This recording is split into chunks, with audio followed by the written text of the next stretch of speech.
This world is being held captive by an evil power. That power has been here since the dawning of mankind. This power is trying to destroy every man, woman, and child in this world. And God brings it to view in Revelation chapter 13, verse 18. Here is wisdom.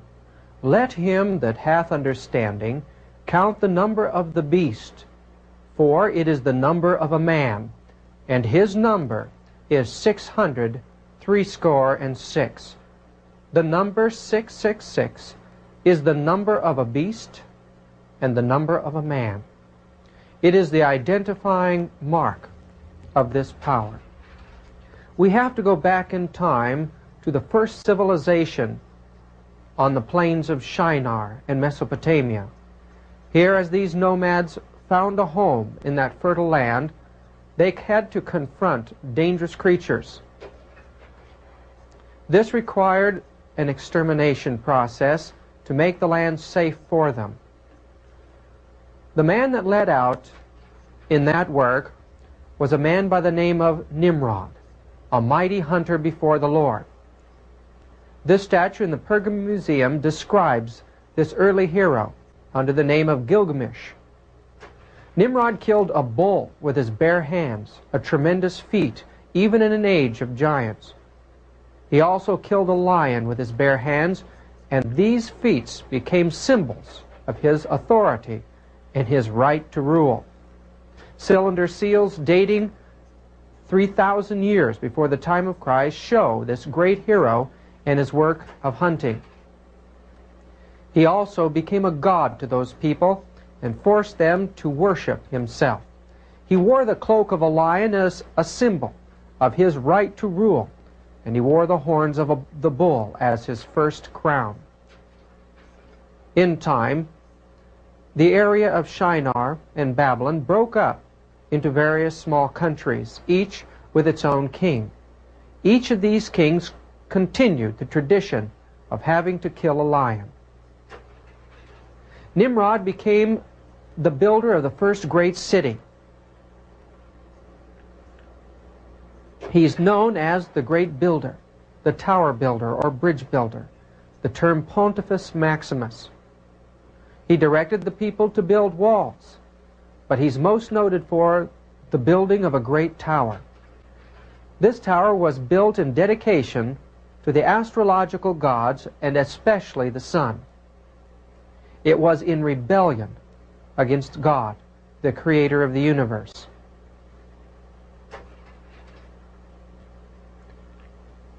Nimrod had a beautiful wife, a blonde and blue-eyed woman who captivated the senses of his kingdom. She led out in the first blood sacrifices and witchcraft rites. When Nimrod died, this goddess, Semiramis, directed the people to worship her as they had her husband. She took the religion into the mysteries in order to protect herself from those who would want to destroy it. She was the mother of all female or mother worship. Throughout the world, various myths and legends have continued from her time, giving her various names. Semiramis had a beautiful child. He was the son of an illegitimate relationship, and she taught the people that the power of Nimrod, who had ascended into the sun, came over her, and she had a virgin birth. They believed that this was the reincarnation of their god Nimrod, and so the people worshipped him. When he became a young man, he was killed by a wild boar. The boar became a symbol of the destroyer of the gods. And the people wept for their lost life-giver, their lost savior. Semiramis directed the people to worship the life-giver in the sun, claiming that he had ascended to the heavens in 3 days. Indeed, all of the early astrological gods of Babylon were previously believed to be the departed spirits of their kings and their heroes. Thus was born in that land the worship of astrology. The stars became the chief focus of the priest. They watched their movements through the heavens. They plotted their movements according to the events that took place on this earth, and thus the priests believed that they were able to foretell the influences that these rulers of the heavens would have on life on this earth. They alone, the initiated priests, were allowed to know this secret knowledge. But in all their worship of the stars and the sun and the moon, they were in fact worshiping the departed spirits of their dead, and the religion of Babylon was the worship of the dead. The sun, of course, was the chief god. Its movements through the skies was carefully marked. They saw that it passed through a consistent path in the heavens. This path they called the zodiac. During the day, they saw the sun as a good god, but at night, a dark and evil god. The union of the god who ruled the sky and the seas gave rise to many myths and many strange creatures. The number 6 was the day that man was born on, or created on, and believed to be the day the serpent was made on. Thus it represented man, woman, and the serpent. There were 6 houses given for the sun to pass through in the zodiac during the day, and 6 houses in the night. In each one of those houses, the sun passed through 3 rooms. This formed 36 rooms in the zodiac, 36 manifestations of the sun, the ancients believed. There were 36 gods in the zodiac, one for each one of these rooms. 36 gods in all to rule the 36 constellations of the sky. The number 1 through 36 added up equals the summary number of the mystery god, the hidden one, the 666 god. These superstitious mystics gave the number 666 to the sun. They believed that the serpent power resided in the sun, and they worshipped this force in nature as a great 7-headed dragon, each one of its heads representing one of the planetary gods, the sun, moon, Mars, Mercury, Jupiter, Venus, and Saturn. They believed that this energy flowed from the sun throughout all nature, and that those who were initiated into the secret teachings of magic were capable of manipulating these forces through mental exercises, through magic words and numbers. When God destroyed this system at the confounding of the languages at the Tower of Babel, priests now speaking different languages spread with the people throughout this world.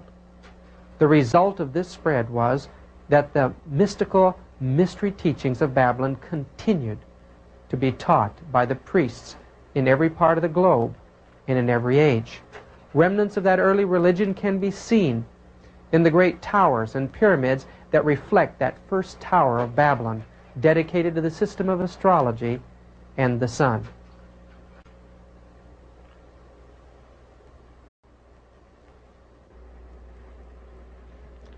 In the centuries that followed the time of Nimrod, Babylon came under the control of other kings.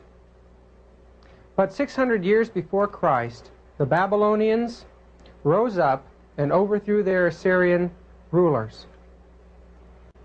Now Babylon was the ruler of the nations again. Nebuchadnezzar and his father conquered the other countries. They took their kings and they made them into eunuchs. Their princes became servants in the house of Nebuchadnezzar. He also finished that tower, the ziggurat of Babylon. This ziggurat, on display in San Jose Rosicrucian Museum, illustrates that tower as described by Herodotus.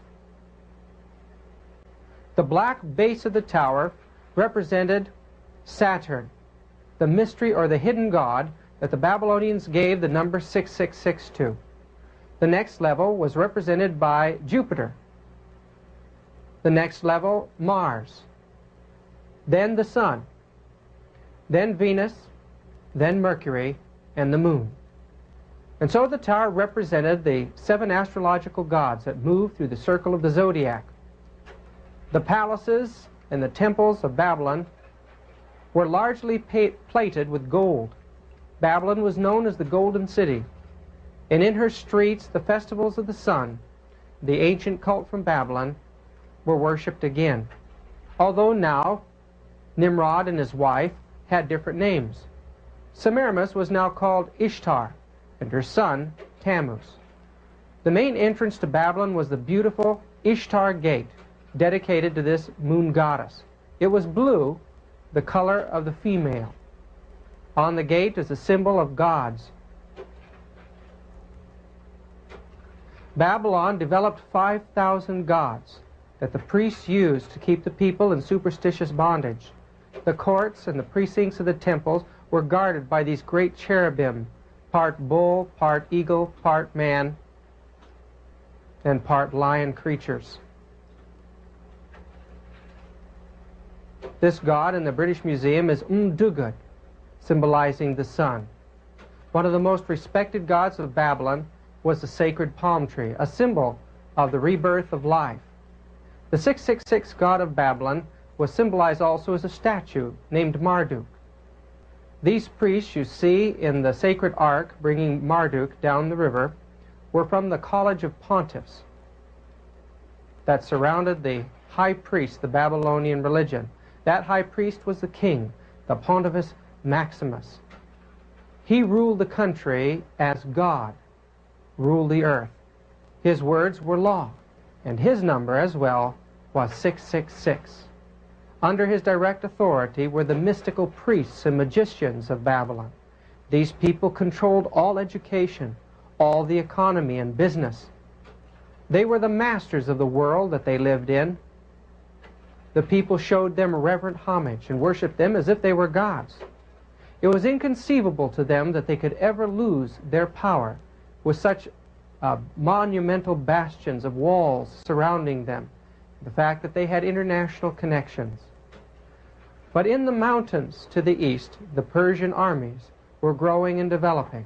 They had their own priesthood and their own gods based on that early religion of the Mesopotamian valley.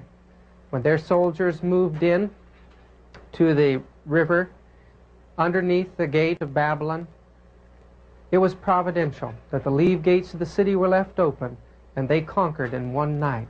They brought with them their gods, very similar to the gods of Babylon. About this time, the Hebrew religion had spread throughout the world, and a man named Zoroaster designed a religion that would compete with that of the Hebrew prophets. He created a god that stood between light and darkness, a god that men worshipped on Sunday, a god that men ate.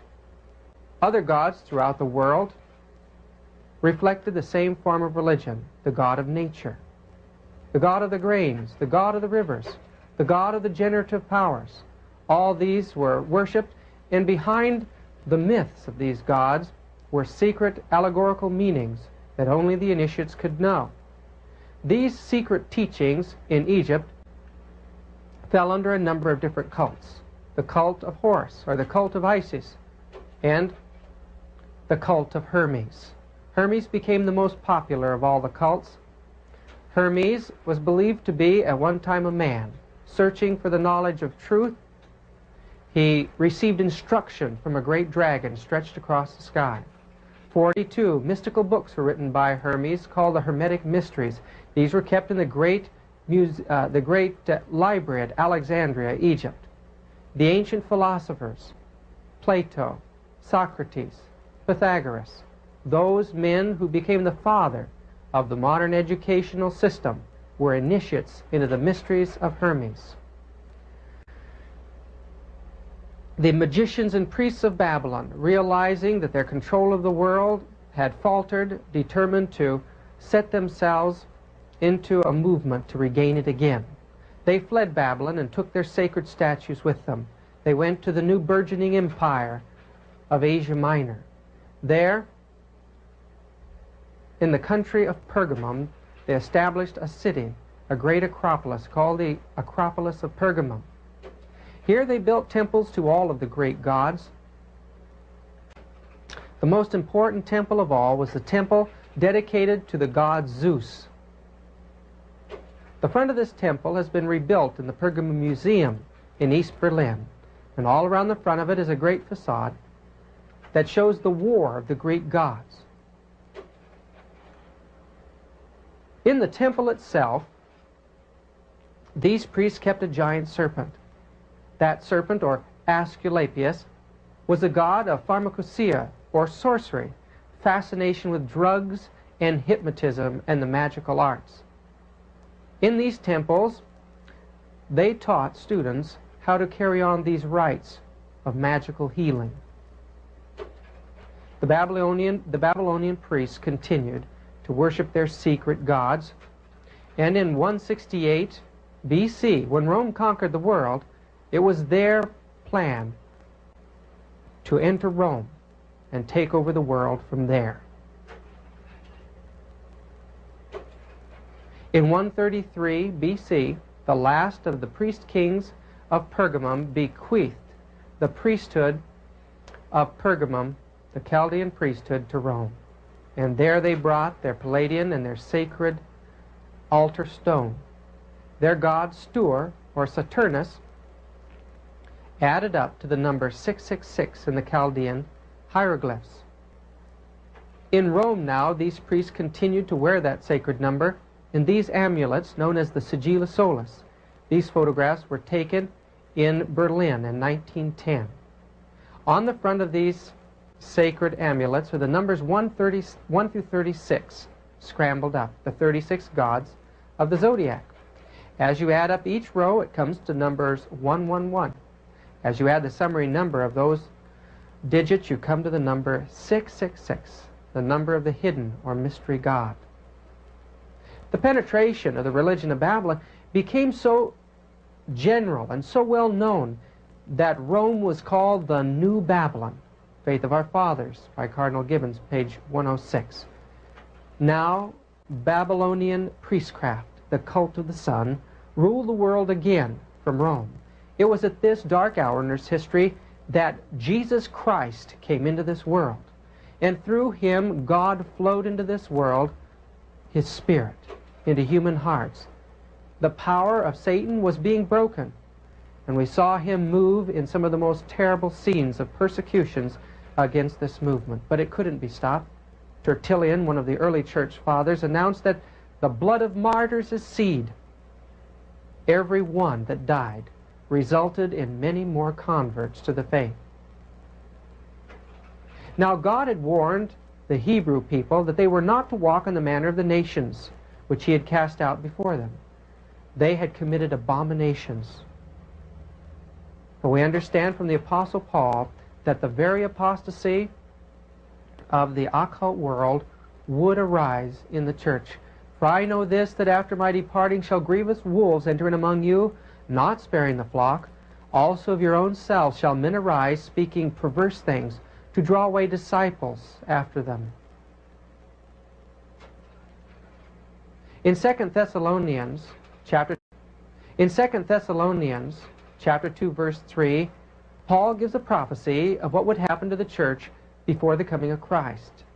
Let no man deceive you by any means, for that day shall not come, except there come a falling away first, and that the man of sin be revealed, the son of perdition, who opposeth and exalteth himself above all that is called God or that is worshipped, so that he, as God, sitteth in the temple, the Greek word nous, meaning the dwelling place of God, showing himself that he is God.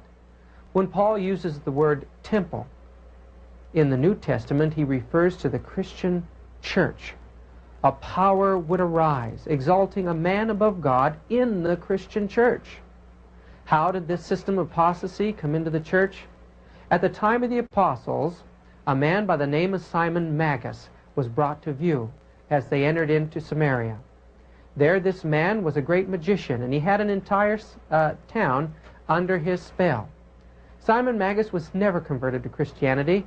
He was a master of the occult arts, an initiate into the Hermetic mysteries. He made his way to Rome, and there he was believed to be a god. But he taught the people that he was Jesus Christ. A tremendous temple was built for him there. He established his center of worship in a place called the Vatis Khan, the divining serpent. Later, Simon Magus died, and he was buried there in the Vatican Hill in Rome. Others that spun off from this apostate Christian movement established their own cults. This great movement was called the Gnostic Society, and we find that some of the leading families in the occult world called themselves Christians, but had seals that reflected the pagan gods of astrology. In 1945, in Upper Egypt, in a little town called Nag Hammadi, a number of books were discovered in a cave. These books were sacred writings and appeared to have on them the names of many of the apostles. But who really wrote these books? It became evident in studying them that many occult teachings, spiritualistic teachings, that the apostles had never taught had been written into Christian gospels and passed off as if they were really inspired by God. This Gnostic movement, this counterfeit movement of Christianity, resulted in a deterioration and a destruction of many of the fundamental beliefs of apostolic Christianity. One thing that it did is it led men to allegorize and mythologize the scriptures to fit their own intellectual and philosophical views. These men believed that only the pneumatic part of man was redeemable, or that only the spirit of man was redeemable, a purely pagan principle up to that point. They de-emphasized the concepts of eschatology, or the prophecies leading to the coming of Christ, in favor of the existential movement, the experience. It was these men who brought into the church the pagan concepts of oracular voices or ecstatic utterances, tongues. They minimized the concept of disobedience, claiming that men could never obey, and that the law of the Old Testament was an evil law and had to be destroyed. Thus they introduced antinomianism into the Christian world. They didn't believe that the miracles of God were anything special. They taught that any man could do miracles. They de-emphasized the concepts of evil angels, fallen angels. Theology became a system of philosophy, and important words of the Bible were just spiritualized away. The cardinal doctrine of the movement was the non-flesh of Jesus Christ. These people claimed that Jesus was only pure light because only pure light was God, and anything physical was in itself evil. Therefore, man being evil could never obey the law, and his work was just to come to know the light, and he would be redeemed and saved. The Gnostic error that Jesus had a different kind of body than we are was a doctrine that has changed the face of the entire Christian world. John called it the teaching or the spirit of the Antichrist. In 1 John chapter 4, verse 2 and 3 we read, "Hereby know ye the Spirit of God, every spirit that confesseth that Jesus Christ is come in the flesh is of God. And every spirit that confesseth not that Jesus Christ is come in the flesh is not of God. And this is that spirit of Antichrist, whereof ye have heard that it should come, and even now already is in the world." How did this strange teaching come into our Christian church? Well, the answer is simple. Many of the early church fathers felt that the highest form of worship was to unite the tenets of paganism and Christianity together. Such was the work of men like Jerome and Augustine. It was Augustine who had been a Manichaean Gnostic for 10 years of his life, and he believed that human flesh could not obey the law of God. Thus he merged his Gnostic concepts with the teachings of Christianity by developing the teaching of original sin. In this view, the idea was that Adam passed on the guilt and taint of sin to his offspring, and that because of that, every child born is born a sinner and cannot obey God's law, even with divine help. This resulted in concepts such as the Immaculate Conception of Mary, and in the Protestant religion, the idea that Jesus must have, through a miracle of birth, escaped the original taint of sin, so that he could obey. But what flesh did Jesus actually take? We learned that in Hebrews chapter 2, verse 14. For as much then as the children are partakers of the flesh and blood, he also himself likewise took part of the same. Jesus took the same flesh that you and I have, and through faith in divinity, he was able to perfectly obey the law of God. He was our example. And the character that he formed is a character that he'll impart to you and to me by faith. We have to obey God's law to be ready for his coming. In the book of Revelation, we read that at the end of time, there will be one small group ready for his coming. Revelation chapter 14, verse 12. Here are the patience of the saints. Here are they that obey the commandments of God and the faith of our Lord Jesus Christ.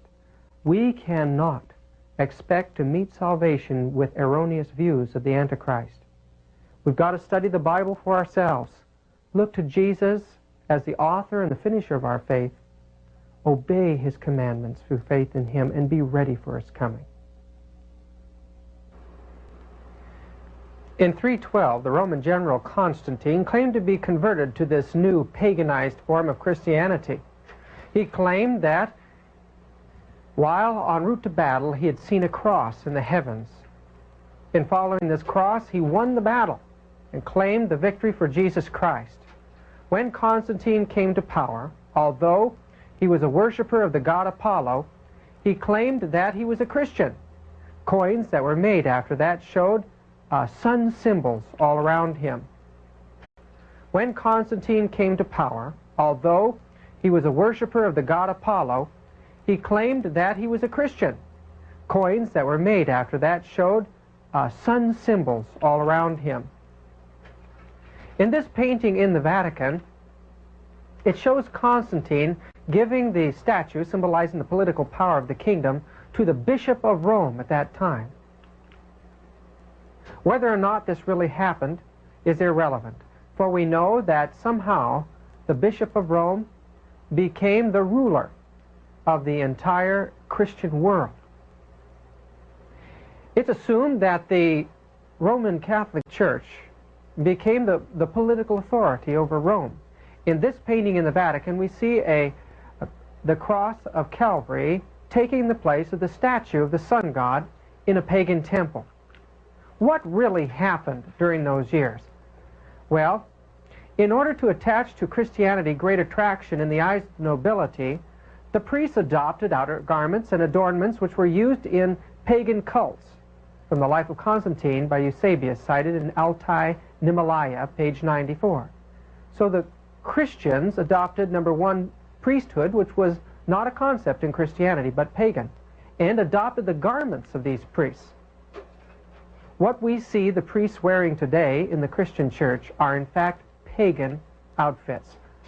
The church did everything it could to stamp out such pagan rites, but had to capitulate and allow the rites to continue with only the name of the local deity changed to some Christian saint's name. Religious Tradition and Myth by Dr. Edwin Goodenour, professor of religion at Harvard University, page 56 and 57. So the church adopted the pagan gods and gave them Christian names.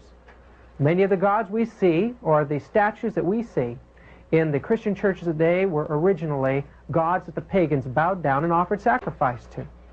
Confiding then in the power of Christianity to resist the infection of evil and to transmute the instrument and appendages of demon worship to an evangelical use, the rulers of the church from early times were prepared, should occasion arise, to adopt or imitate or sanction the existing rites and customs of the populace. Development of Christian Doctrine by Cardinal Newman, page 372. And in the next page he gives an entire list of paganism that had come into the Christian church.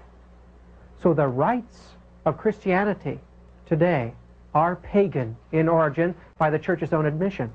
From the foregoing, which treats merely of the more important solar festivals, it is clear that these products of paganism are as much in force at present as they ever were, and that the Christianity countenances, and in many cases has actually adopted and practiced pagan rites whose heathen significance is merely lost sight of because attention is not called to the source whence these rites has sprung. So heavy was this infiltration that Sir Samuel Dill exclaims Christianity is only a sect of Mithraism. Roman Society from Nero to Marcus Aurelius, page 7.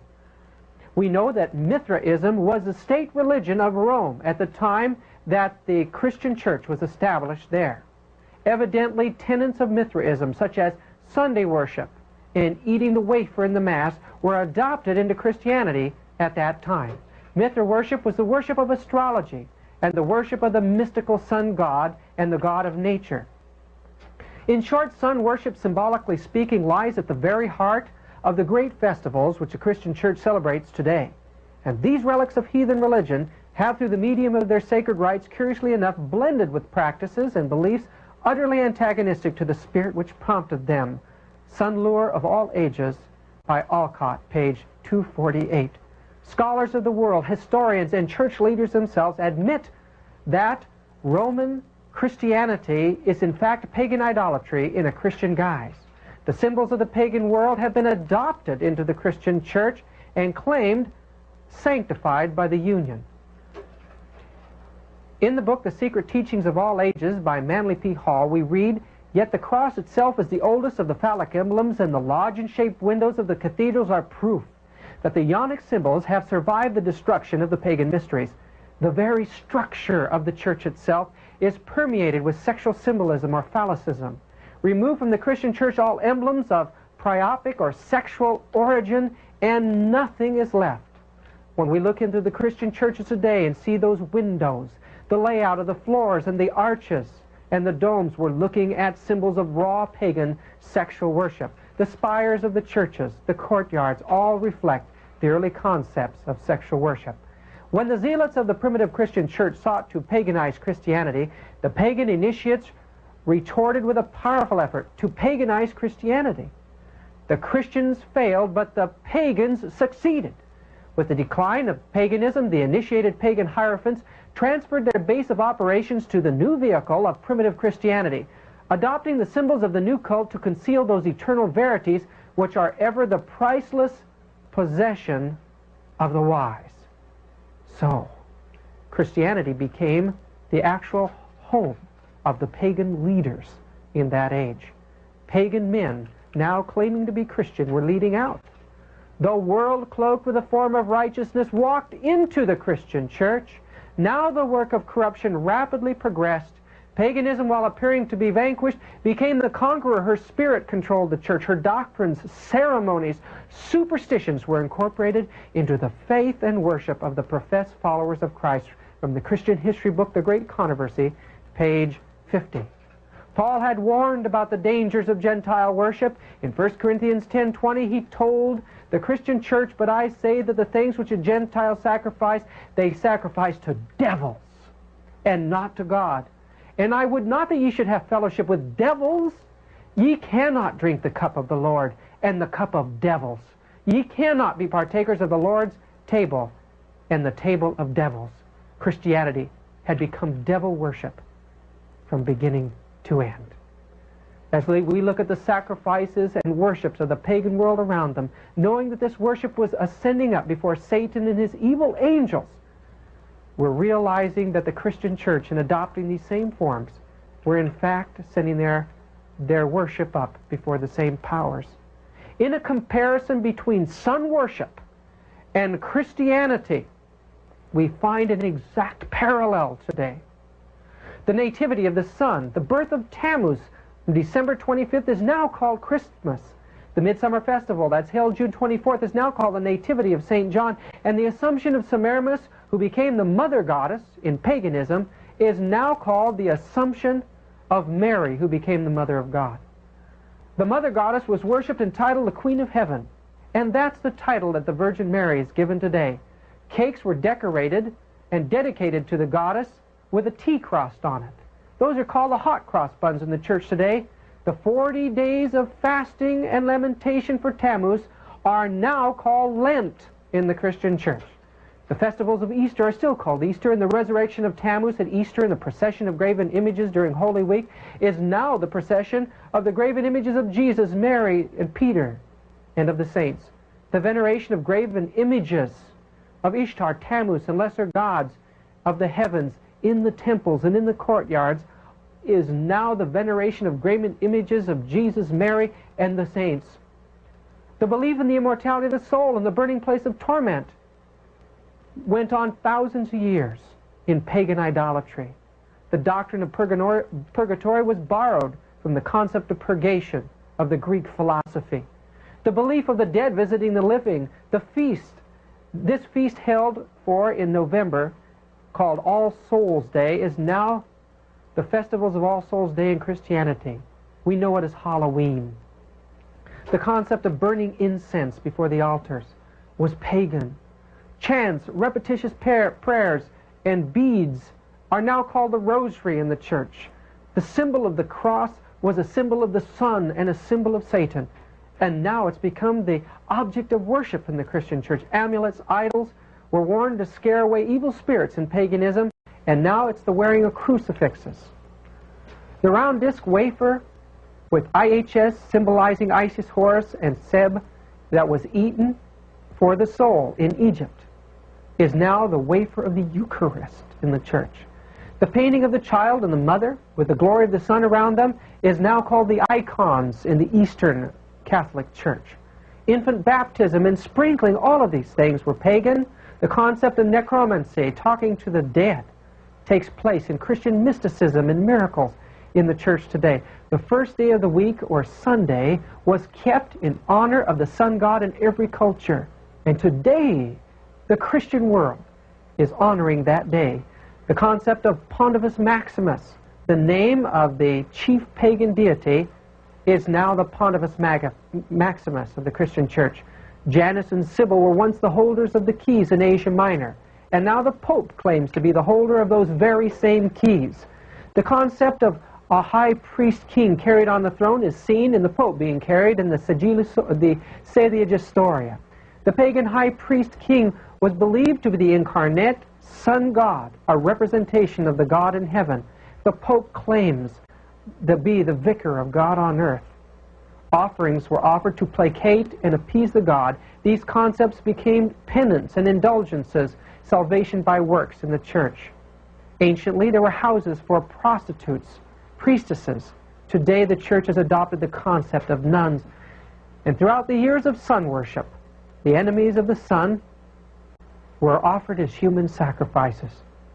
And in the Christian Inquisition, over 50 million lives were destroyed. Many of them were burned at the stake.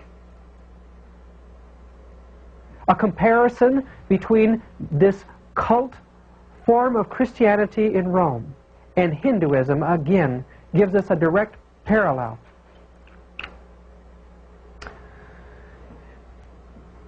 In Romanism, the Bible was kept away from the laity and put in an obscure language, and only the priest was believed to understand it. In Hinduism, it was believed that only the priest could understand the Vedas, and it was kept from the common people. The use of rosary or beads are to be found in Hinduism. The concept of penance is to be found in Hinduism. The prayers that are given for the dead are to be seen in Hinduism as well. The concept of a last rite as a man dies is to be found in Hinduism. The concepts of candles burning on All Saints' days can be seen in the Diwali festival of Hinduism. And the relics of the saints or of the holy dead that are honored in the Christian church is a worship that has come from 2,000 years before in Hinduism. We know that Romanism sits up and watches the corpse at death, and so does the system of Hinduism.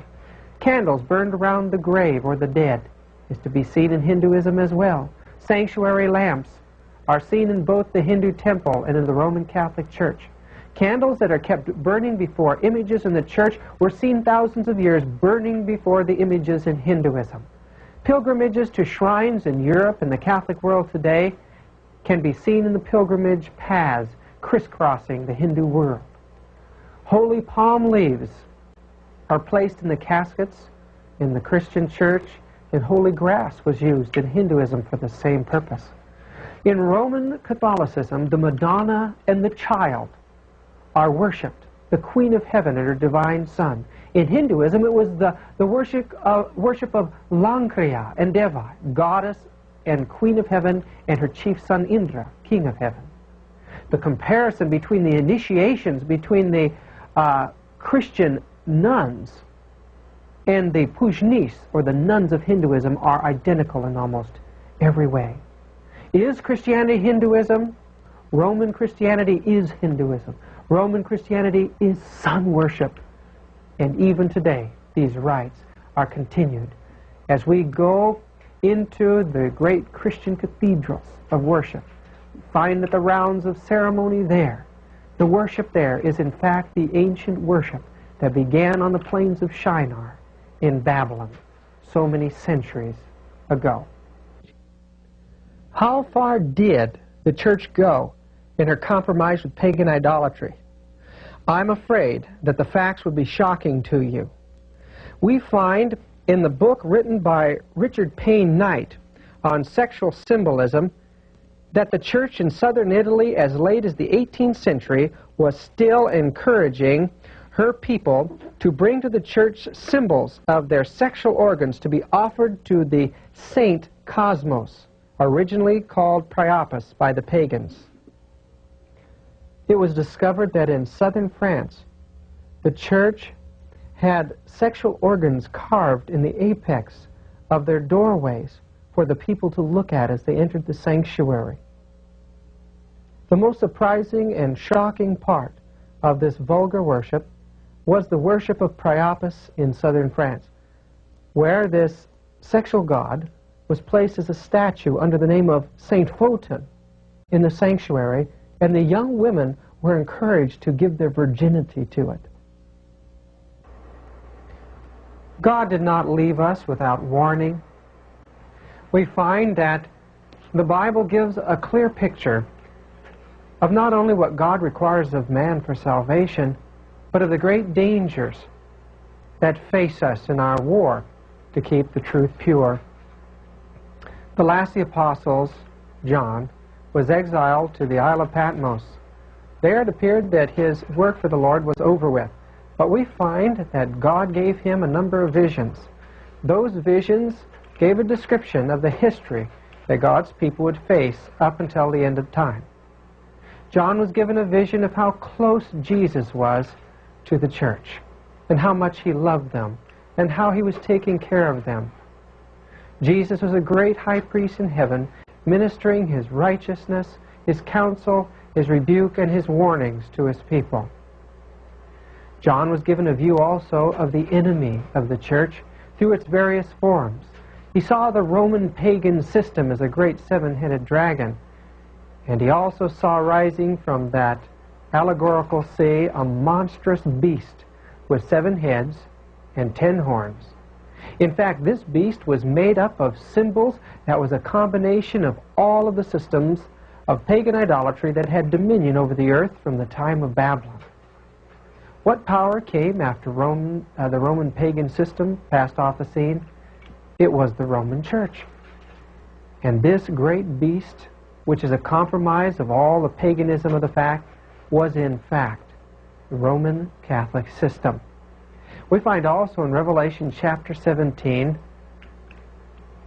a magnificent view of the church as a harlot who was turned away from God and united with the political powers of this world. This woman's name is Mystery, Babylon the Great, the mother of harlots and abominations of the earth. And the Lord has warned us to not be a part of her. There are many ways of proving that the teachings of Babylon and the system of 666 have filled the church. Ancient Babylon is now ruins today. The land of Mesopotamia is just a waste place.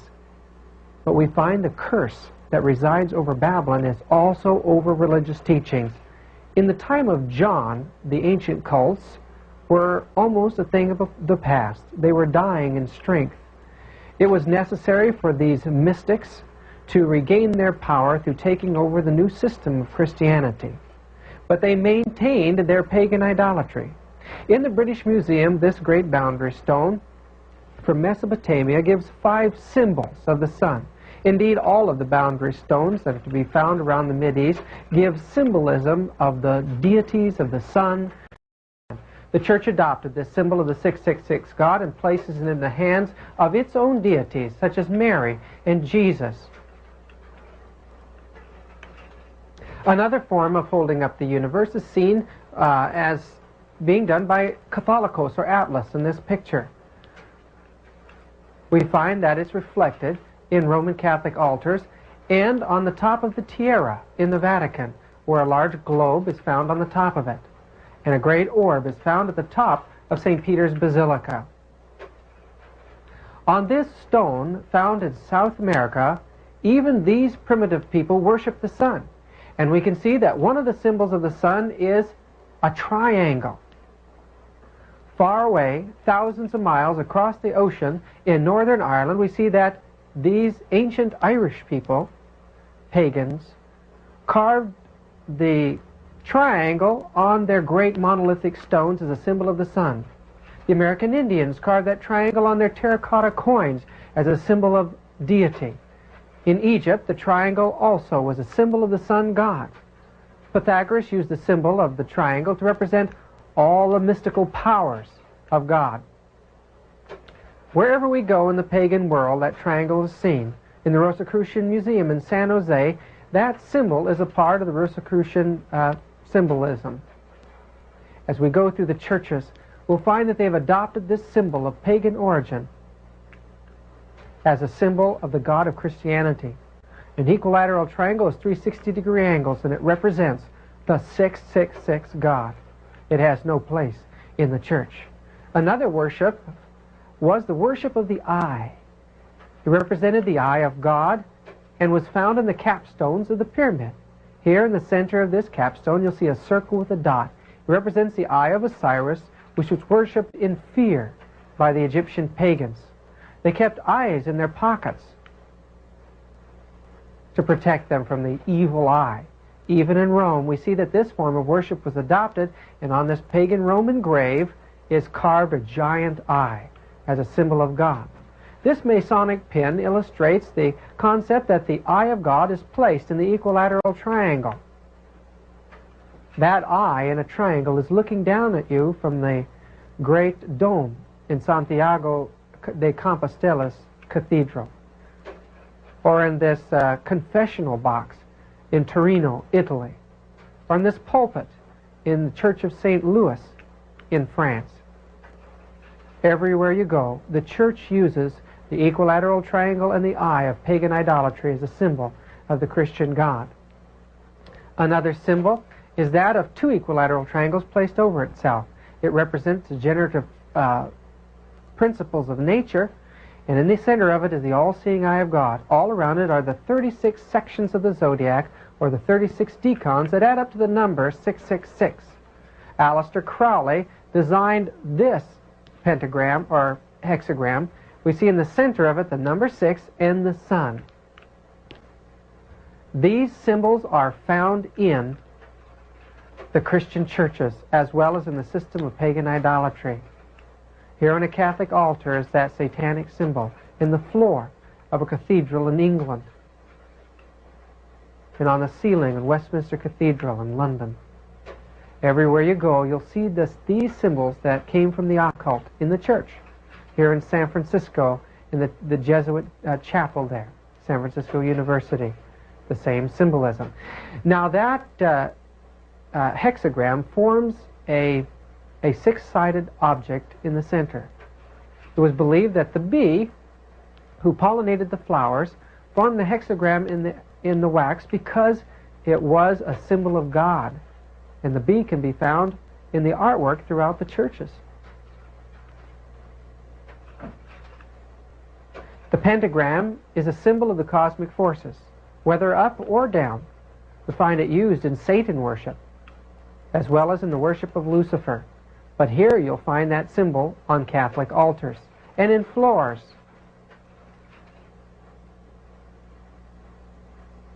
The scallop shell was a symbol of the universe, or the universal power. We see it reflected in many ways here on the head of Neptune, ruler of the seas, or here held up by Atlas or Catholicos On this Roman grave in Rome, Italy, the scallop shell represents the universe, and the stairway represents the stairways to heaven. Venus is being born on that pagan symbol, the scallop shell, and here in the scallop shell, she's disrobing herself. This is a Greek coin with a scallop shell. And here a pagan Venus stands with a scallop shell open, a symbol of sexual fertility. The church adopted that sexual symbol, that symbol of cosmic forces, and you'll find it throughout the churches today. Even in St. Peter's Basilica, we see a great painting of Jesus being sprinkled by a scallop shell. In Santiago de Compostela, that scallop shell represents the brother of Jesus, St. James. And we find these shells are used as fonts to hold the holy water for people that enter the churches. In Westminster Cathedral, beneath the floors of the church is a chapel for funerals. If you look carefully at the apex of the arches, where the symbol of deity should be, they've placed a great gold scallop shell.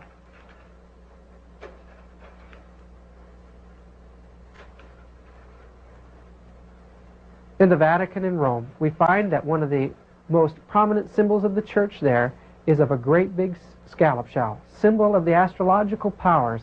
It has no connection with Christianity at all.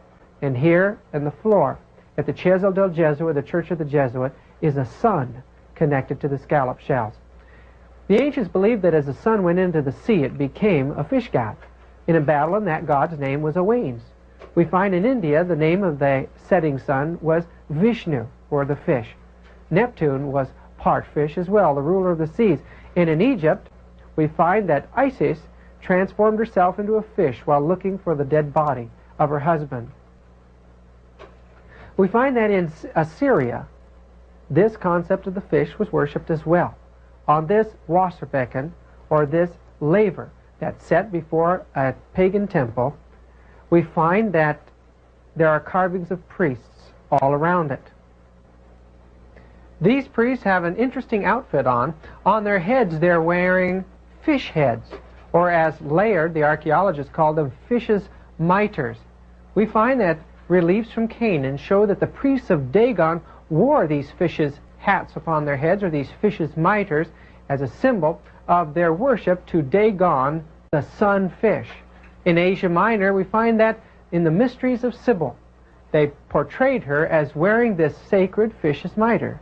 Indeed, throughout paganism, here and there, you'll find that the priests wore this sacred fish's mitre. And here it is adopted into the church. Even today, they're still wearing that fish's mitre, or that fish head on their head with its mouth open. Another symbol of the sun is the three-high horn crown. It was a symbol that the sun ruled the heavens, the earth, and the world of the dead, or the underworld. It can be seen reflected in the artwork throughout the pagan world. And here we see a Mesopotamian king with a tiara on his head, Krishna with a tiara on his head from India, and the apostate Hebrew religion of the Kabbalah shows that their great sun god, the 666 god, wore upon his head the tiara, the three-high crown. The church adopted this three-high crown to show the pagan world that the Pope himself was the God on this earth. In the Vatican today, we'll find that there's a great tiara that represents that position of the Pope and is used in certain ceremonies. The crescent, as it lays on its back, is not the moon. It represents the female sexual powers and was worshipped as the womb of heaven. Here it is on the cylinder seal 2,500 years before Christ. It shows it as the deity of the skies. Here it is on the cylinder seal 2,500 years before Christ. It shows it as the deity of the skies. Venus, in the statue from the Vatican Museum complex, has a crescent on her head similar to horns. Indeed, the worship of the crescent began with the worship of the horns of the cow, the mother of the bull, which they believed was the generator of life.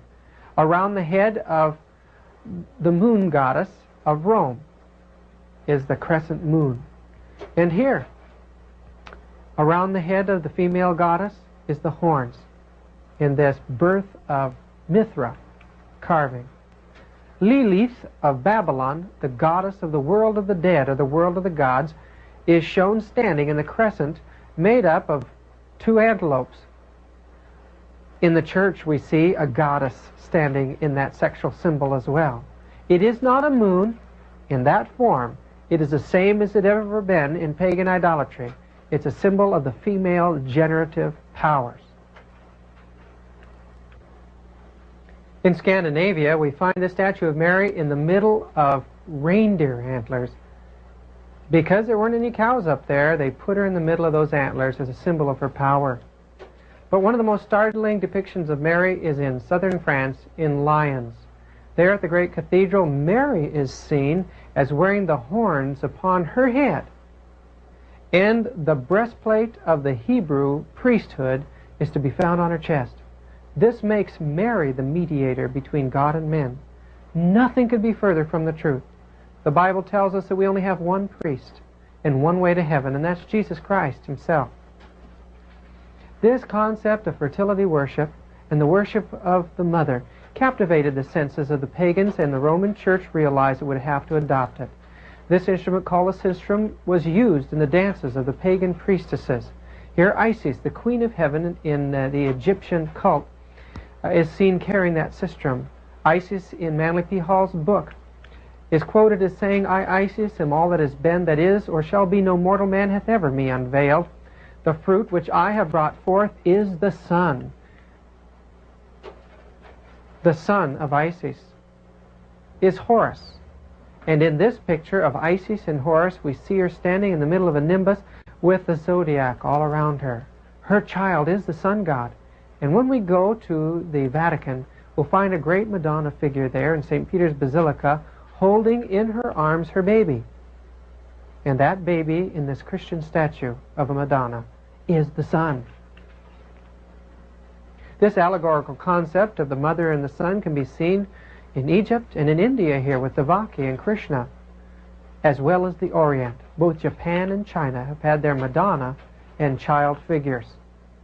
This concept of Isis can be seen in statues throughout the Roman Empire. These were the statues that were adopted by the church first for Mary and Jesus. When you look at Mary and Jesus in the churches today, you're looking at an ancient worship that predated Christianity, the worship of the child and the mother. Other statues of the child, as if it's a god itself, can be seen in paganism, but here is a statue of Jesus, separate from the adult statue of Jesus and worshipped as a god in itself.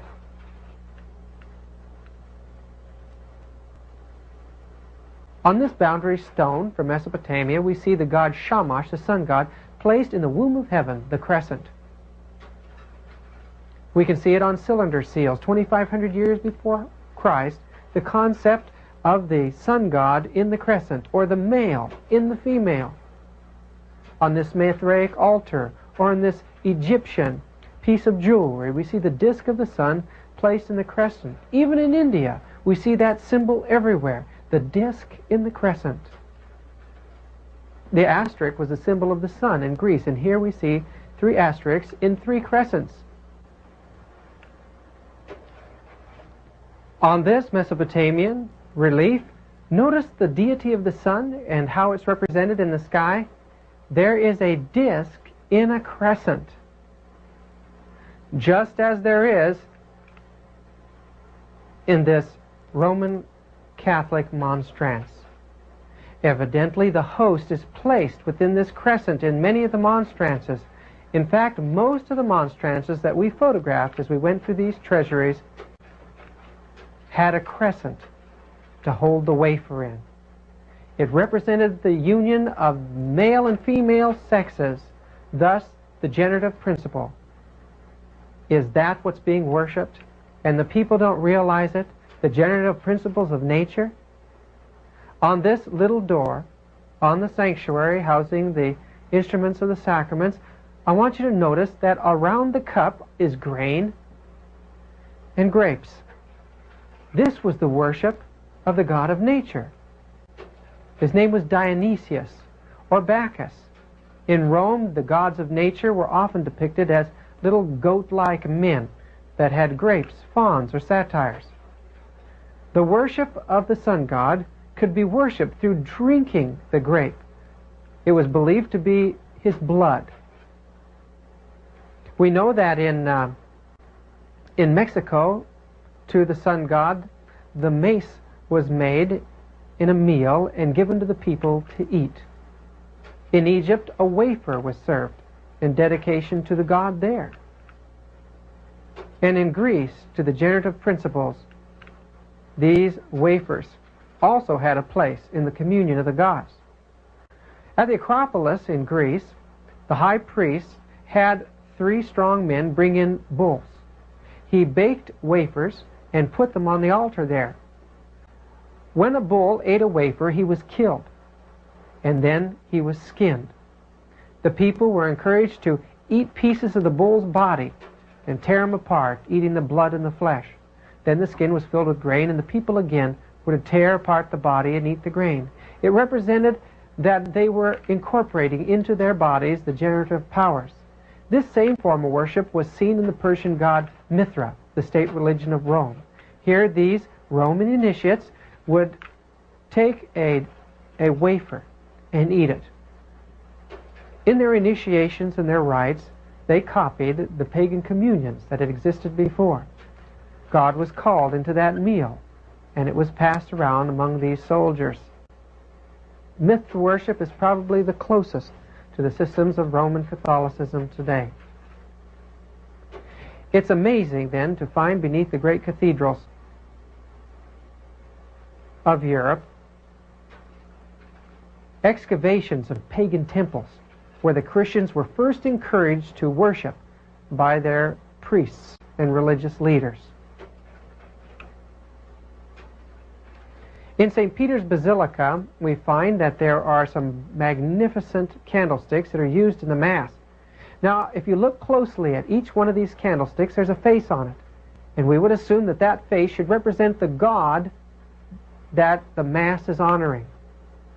But looking closely at those faces, you see the head of a being that is part man and part goat. That, friends, is a symbol of Satan. And many of these people don't realize that as they honor the Mass, they're carrying on pagan rites to Satan that existed thousands of years before. In St. Mary's in San Francisco, we see this wafer on display in the monstrance, and beside is a door that shows 6 hot cross buns. It was believed that the grapes were the blood of the god Bacchus, and that the one who drank it and became drunk had his spirit within it. It was an important part of initiation in the mysteries and plays an important part in the ritual of the communion in the Roman Church today, claiming that they're actually drinking the blood of the god. The Bible says that lest ye drink my blood and eat my flesh, you have no part with me. And now in the church only the priests are allowed to drink the wine. In the Vatican, on the chalice there, we find a strange looking face. An ugly man smiling with goat's horns. Again, we're looking at the worship of the generative principles of nature. How is it that God in every age could look at this and still love those who are doing it? We know that God is of infinite love. And He knows that man is confused, and He longs to have them wake up. Many, many years ago, a being that was the most glorious outside of deity itself rebelled against heaven. How art thou fallen from heaven, O Lucifer, son of the morning? For thou hast said in thine heart, I will ascend into heaven, I will exalt my throne, I will be like the Most High. This created being wanted to be a creator. He took upon him the symbol of deity, and he was cast out of heaven. John saw him as a great dragon. John saw him as a great dragon trying to destroy God's church. As far back as we go in pagan idolatry, the symbol of the serpent was the symbol of those who worship the sun. From Babylon to Palestine to Persia, the serpent became a supreme symbol of deity. We know that in Asia it represented the energies of nature. In India it represented many aspects of God, as in Egypt where it represented the chaos, the energies where life came from. It represented the urea, the sacred asp. Here on Nefertiti's hat, we see the Uraea, the sacred asp. The cherubim with wings protected the pharaoh, and even Tutankhamun had two little serpents with wings beside him.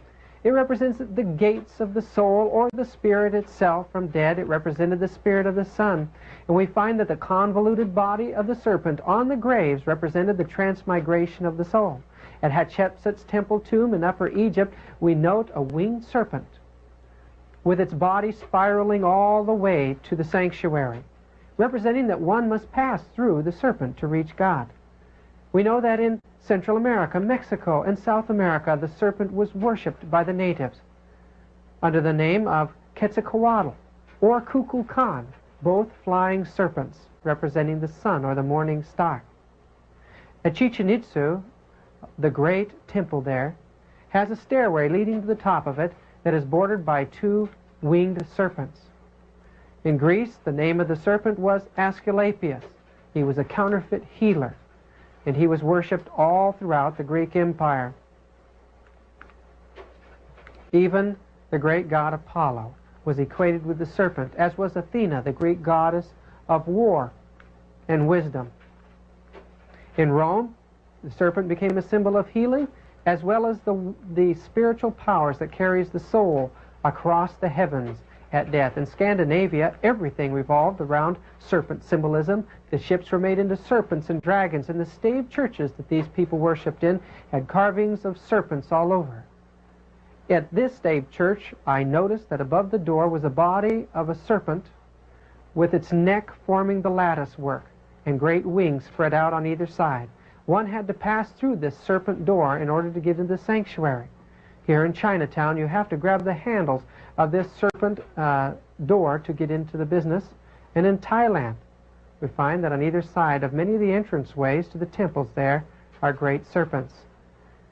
This temple shows a winged dragon eagle, and a winged dragon lion handle, and a winged dragon goat handle, and finally a great winged dragon itself.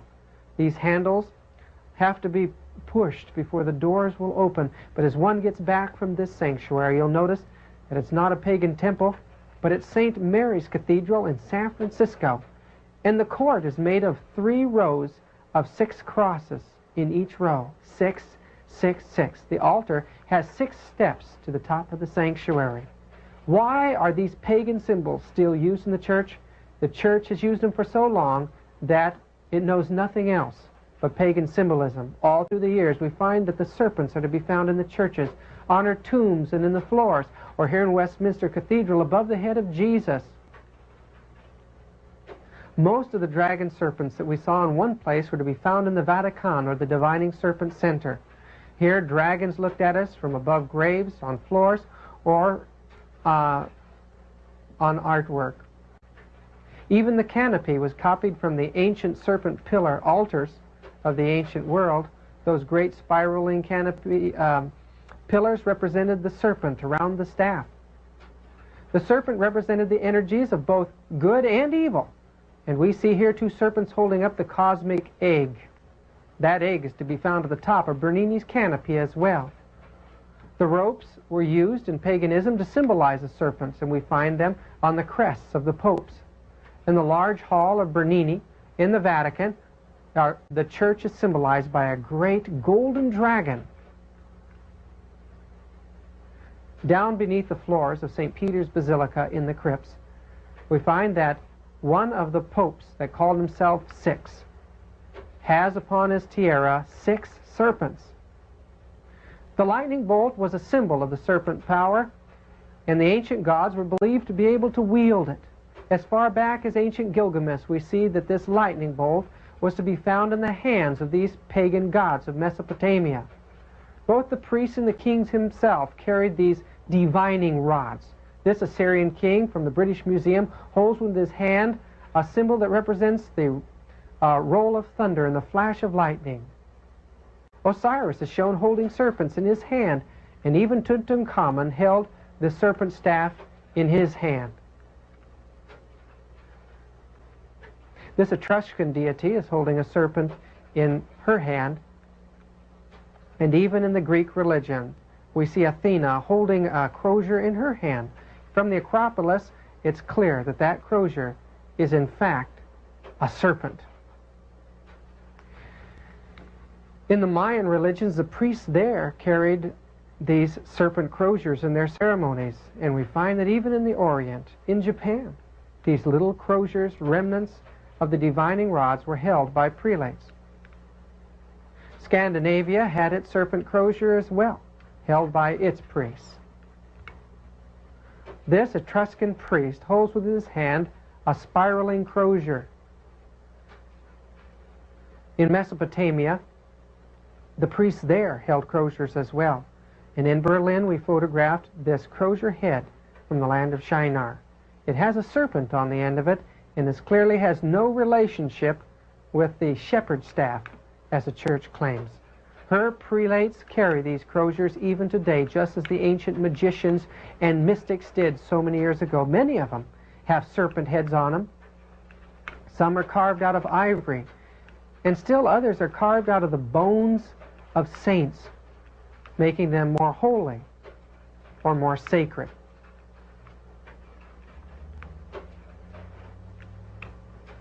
In the eastern part of the Catholic world, we find the croziers have two serpents' heads on them, like this crozier found on the island of Patmos. Some show floral designs representing the generating principle, as this, which is beside the throne of the Pope today. Priests and prelates carry these as a symbol that they control the energy forces of nature, irrespective of what they say. This was its original meaning, and here even St. Nicholas carries a serpent crozier in his hand, while this Jesuit prelate holds a double serpent crozier in his hand. Another form of the lightning bolt was as this god Adad holding up a three-pronged lightning bolt. That lightning bolt can be found in different forms. Here the god Neptune holds it as a great pitchfork. The pitchfork of Neptune can be seen even on the altars of Mithra, or Hindu deities, or Greek deities. And here we see this Greek deity holding a trident in a Catholic grave. And Jesus is shown here as having these tridents coming out of his head, while in St. Paul's Cathedral the trident is coming out of the corners of this cross. Another form of the trident is this blessing hand, seen on this cylinder seal 3,000 years before Christ. The Hindu gods are seen carrying it, and the Buddhist religion adopted this sacred symbol of the cosmos. These Egyptian priests are protecting themselves from the cosmic force by emulating it by holding their hands in that form. The Spartan god holds it, as well as this Roman faun. And this Roman Caesar has that sacred symbol of the 666 god in his hand. In London, they excavated a statue of Apollo, the sun god, with that three-fingered symbol. Fingers were kept in pockets or hung around the neck to protect people from this satanic god that they believed had horns and a tail and a pitchfork. On the altars of Zeus, we find that this sacred hand was placed as a symbol of the cosmic forces.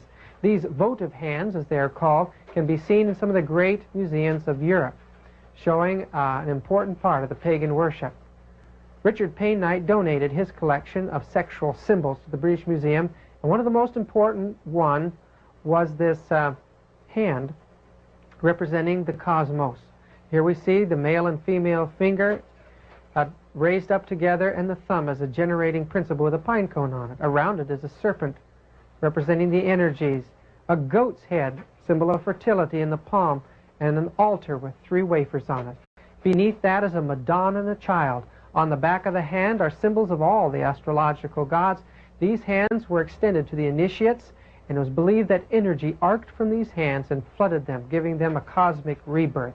It's an amazing thing to see this hand in the Christian church. It's an abomination to God. It represents the 666 God, the rulership of the zodiac. And even today, in a modern age, there are priests and popes that still show this satanic sign. Another form of that sign is this ancient symbol of the male generative organ from this altar in Mesopotamia, or from the head of this Babylonian genie god. You see this fleur-de-lis, as we call it today. Here on the head of Isis, the fleur-de-lis, or on the symbol of Bacchus, the sexual force in nature. But you'll see it on lamps and on altars with... What does the pelican mean anyway? Well, in Manly P. Hall's book, it represents the sun feeding its children in the mysteries of the secret societies. We know that the peacock in India represents the sun god or the bearer of the gods, and the Yazidis believe that it represents Satan. And here it is in Westminster Cathedral. The ancients worshipped the dead. That was their worship. They didn't know a living God. They only believed that their gods once lived on earth and ascended to the heavens. The Pantheon in Rome was a place where people gathered to worship the astrological gods. Those gods have been transferred to the Vatican that holds the largest collection of pagan antiquities in the world. This concept of worshiping the dead has been adopted in the church as saint worship. Here we see that in Egypt they had 365 gods, one for each day of the year. Did you know that in Roman Catholicism there is a saint for every day of the year? A saint for every occupation?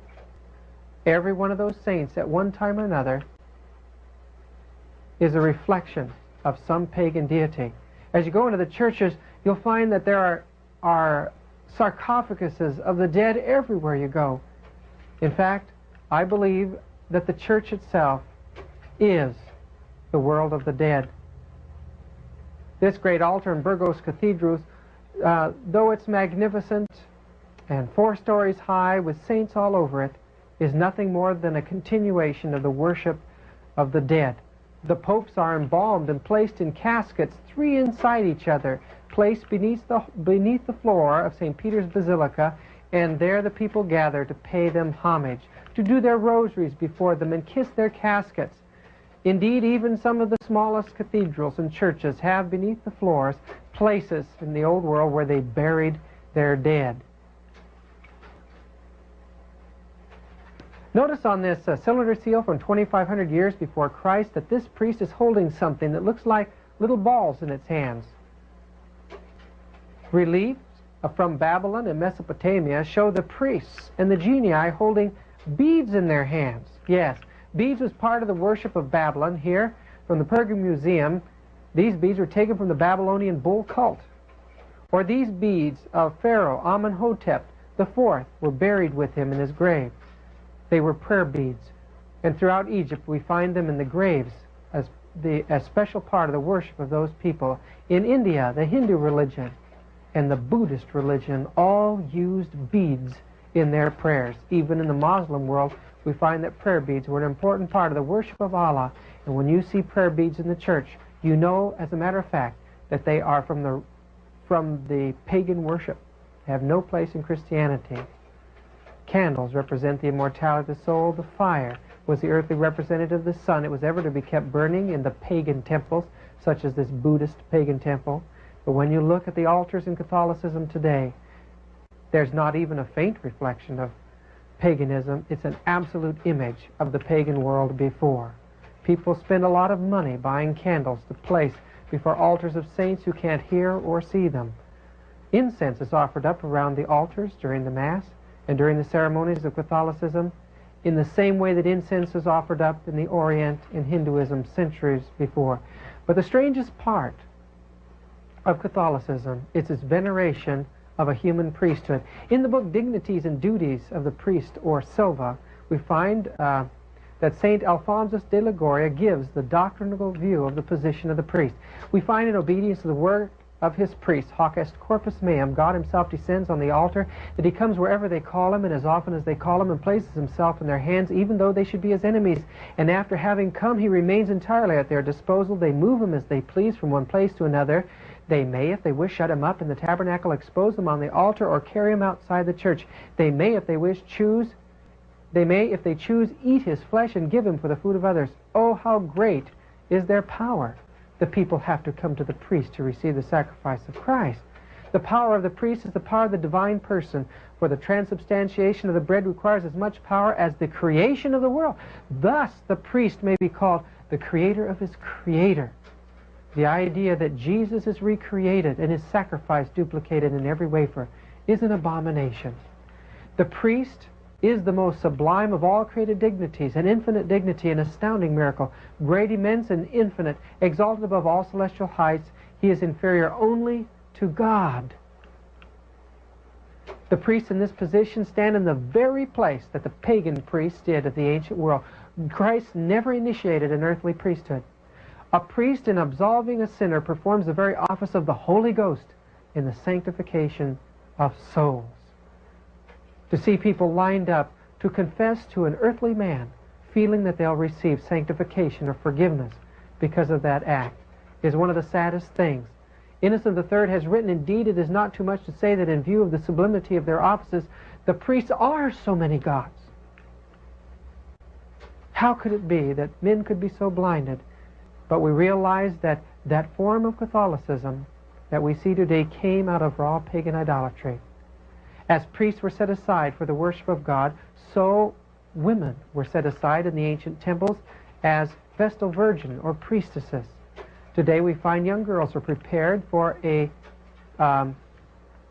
female form of priesthood, the nuns. The nuns in the open convents appear to do many wonderful things, but in the closed convents they're used by the priests. There they suffer, and there they die, and never allowed to see their family or their friends again. We don't fully understand what goes on behind the closed doors of those convents, but someday I pray to God that they'll be opened up and the truth will be revealed. The wearing of towers symbolized the rulership of the heavens, earth, and the underworld, the great tower builder, the Pont Maximus, and this is the name of the Pope. It's to be seen over doorways and on tombs throughout the Vatican. Names of the Pope by the Church, to add up to the name, to add up to the number 666, such as this name Vicarius Filii Dei, the Vicar of God. In Latin it adds up to 666. On this sacred door we see that each of the popes were 666 gods. This door has crests for each of the popes since it was put in, and notice those crests. Why, in each one of those crests are the number 666, 3 V's, 3 fleur-de-lises, 6 pointed stars. Latinos, or the Latin-speaking man, adds up to 666 in the Greek language. That man allows himself to be carried as God on the Sedia Gestoria in Peter's Basilica. And here we see the Pope sitting on a throne with a zodiac band around the top of it. Dux Cleri, captain of the clergy, equals 666. Ludovicus, vicar of the court, adds up to 666. Anciently, Zeus presided over the circle of the zodiac. Atlas held up the zodiac, both symbols of the 666 God. But here on this publication, published in Rome in 1527, Pope Clement is seen sitting on the zodiac.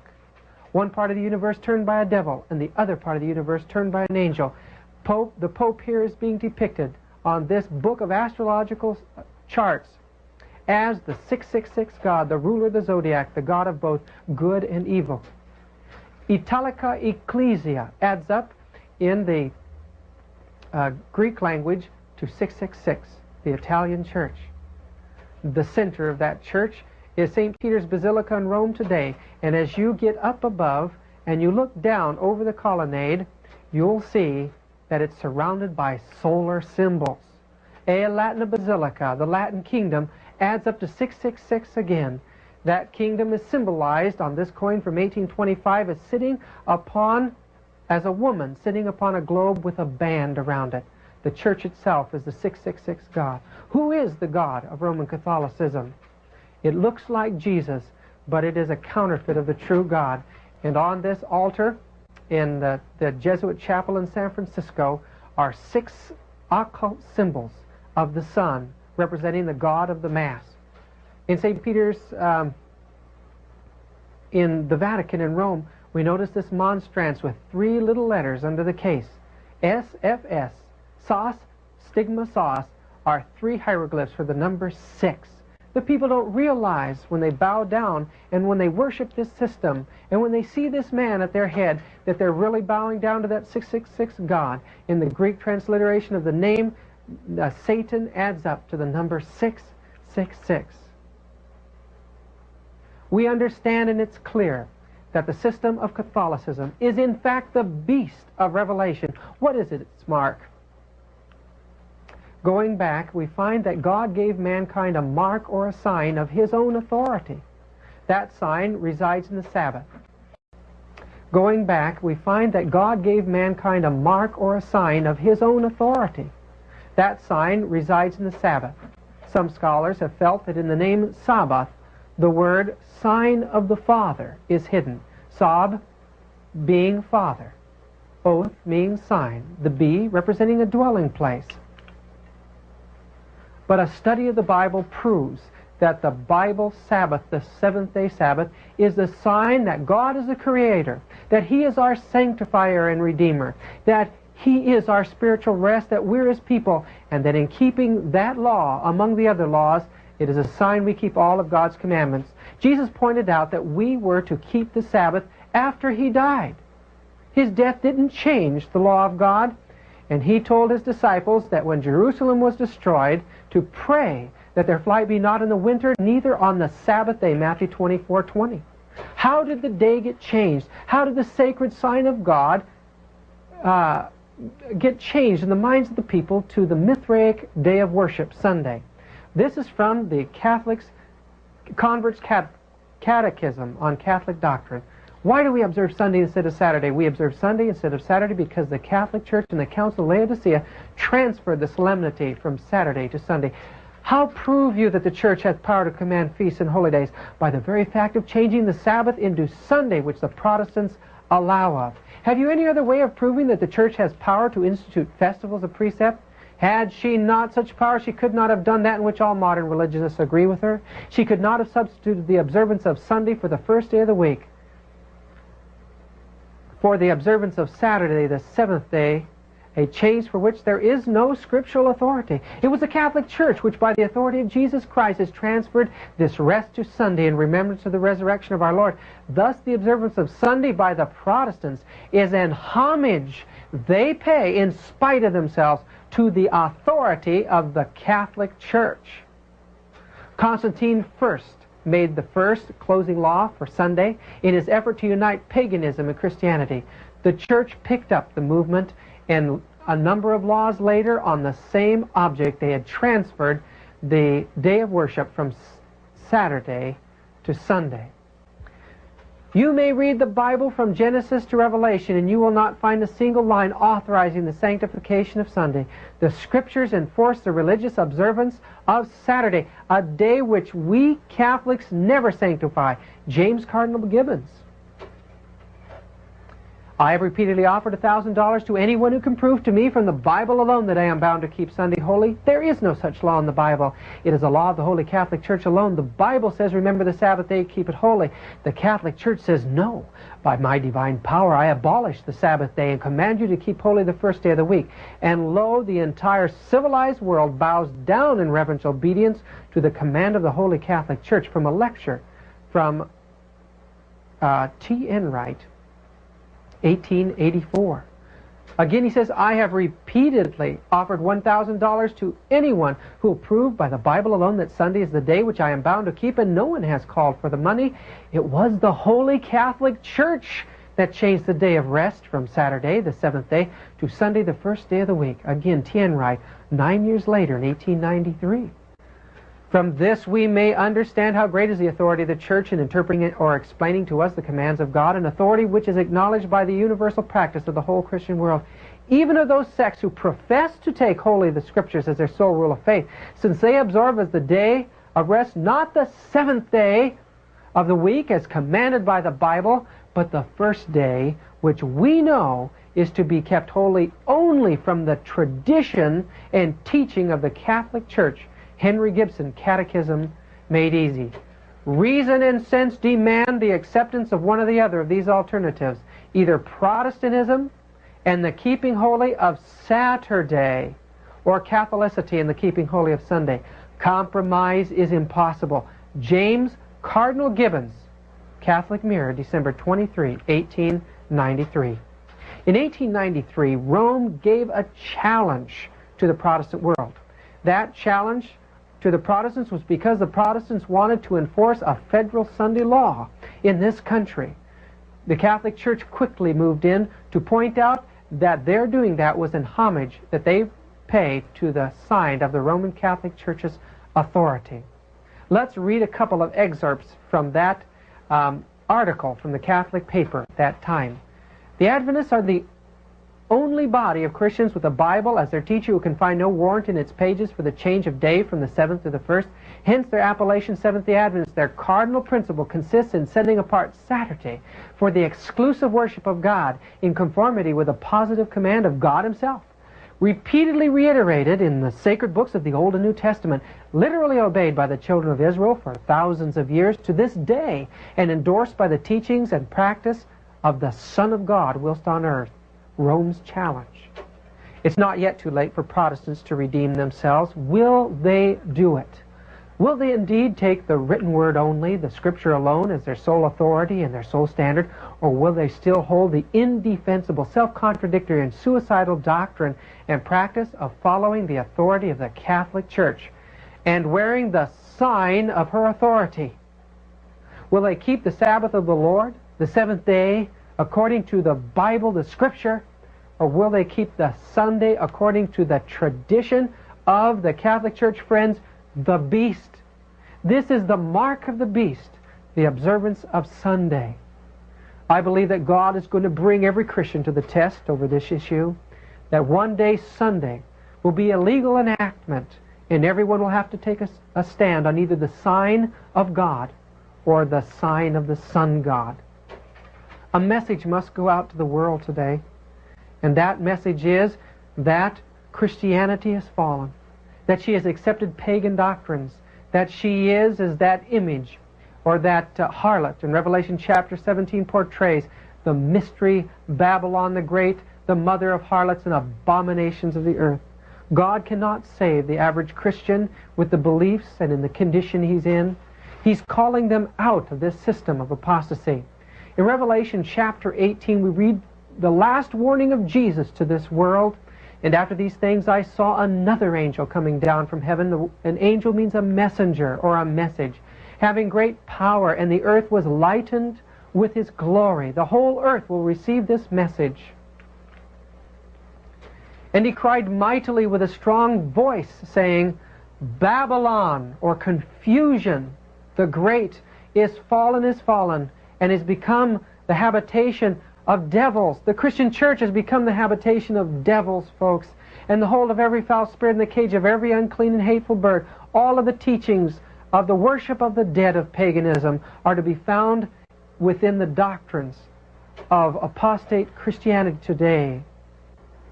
For all nations have drunk of the wine of the wrath of her fornication or her false teachings, and the political powers of the earth are in an unholy alliance with her, and the merchants of the earth are waxed rich through the abundance of her delicacies.